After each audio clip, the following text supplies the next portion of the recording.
Ancient people once relied on the idea of building a bridge only to take it apart again, to create the world's only 1,000-year-old bridge that can open the river itself. Before the bridge existed, people could only cross the river by small boats, but the river was wide, and the current swift.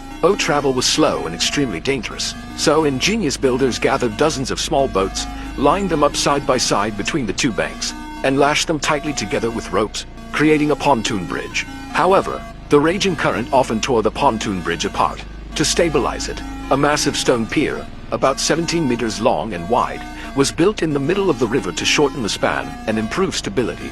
Yet during the rainy season, floodwaters surged, overwhelming the pontoon bridge once again and cutting off traffic between the banks. At this point, you realized that if floating bridges were unreliable, it would be better to drive a row of stone piers directly into the river and lay solid bluestone slabs across them.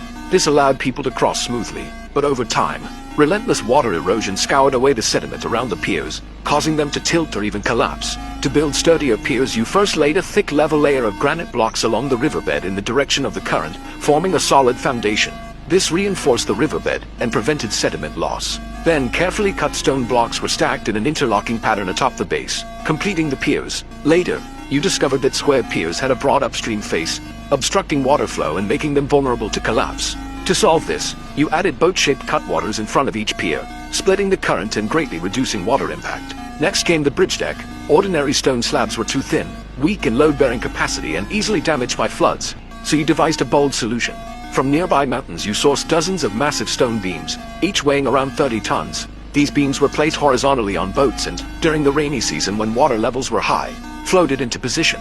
Once the water receded, the boats sank away, leaving the massive stones perfectly seated atop the piers. This ingenious method is known as the floating transport and positioning technique. Because the stone beams were uneven, you laid another layer of bluestone slabs on top, creating a smooth walking surface. Yet after completion, you realized the bridge deck was too low. Large ships could not pass beneath it. Without hesitation, you dismantled several central piers and retrieved 18 small boats that had been swept away by floods. These boats were aligned side by side between the remaining piers, covered with wooden planks to form a passageway, and secured with ropes on both sides, creating a simplified floating span. At night, when ships needed to pass, the ropes could be released and the boats moved aside to open the channel. During the day, the boats were reassembled for pedestrians. This design ensured uninterrupted land traffic while keeping the river open to navigation. To further protect travelers, elegant railings were added along both sides of the bridge. Pavilions were also built atop each pier, enhancing beauty while providing places for rest and scenic viewing.